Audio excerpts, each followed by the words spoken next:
मैं बनाऊंगी आलू गोभी की सब्जी।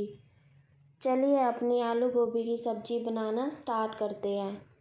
इसके लिए मैंने यहाँ पे कढ़ाई में लिए हैं 2 बड़े चम्मच तेल। तेल गर्म होने के बाद हम इसमें डालेंगे 1 चम्मच अजवाइन। अजवाइन डालने के बाद अब हम इसमें डालेंगे अपना अदरक टमाटर का पिसा हुआ पेस्ट। पेस्ट को तेल में अच्छे से गोल्डन ब्राउन होने तक भून लेंगे। हमने अपनी मीडियम फ्लेम पे अपने मसाले को भूनना है। ज़्यादा तेज़ फ्लेम पे हम अपने मसाले को नहीं भूनेंगे, नहीं तो हमारा मसाला जल जाएगा। हमने मसाले को तब तक भूनना है जब तक कि हमारे मसाले में से तेल बिल्कुल अलग ना हो जाए। ये देखिए हमारे मसाले में से अब तेल अलग हो चुका है। इसका मतलब हमारा मसाला पक चुका है अच्छे से। अब हम इसमें डालेंगे आधा चम्मच हल्दी पाउडर, 1 चम्मच लाल मिर्च पाउडर, 1 चम्मच नमक या स्वाद अनुसार नमक। अच्छे से अपने मसाले के साथ लाल मिर्च पाउडर हल्दी नमक को मिला लेंगे।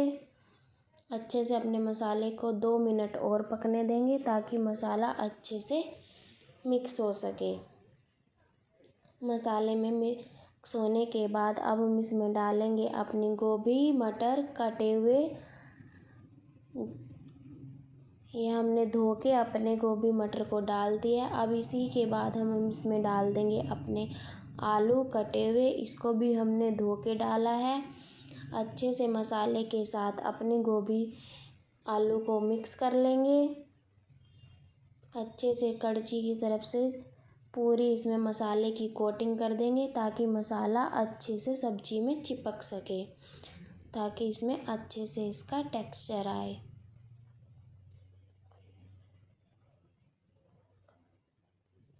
मेरे चैनल को लाइक कमेंट और सब्सक्राइब ज़रूर कर देना।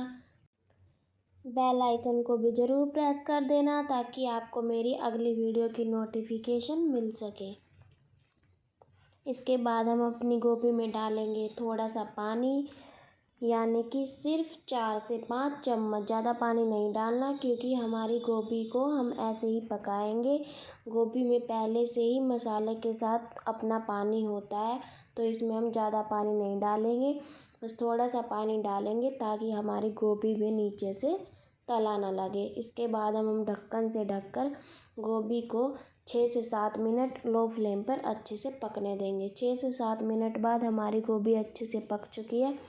अब हम इसमें डालेंगे अपना मैगी का मसाला।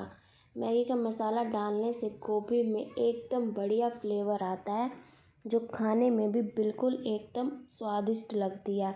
इसके बाद हम डालेंगे इसमें थोड़ा सा हरा धनिया बारीक बारीक कटा हुआ।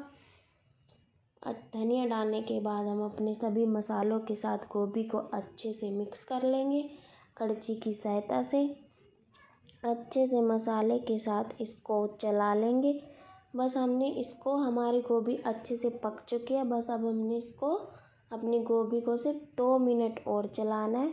ये देखिए हमारी गोभी अच्छे से बनकर तैयार हो चुकी है। इसको गर्मा गर्म रोटी के साथ सर्व करें और इंजॉय करें। Thank you.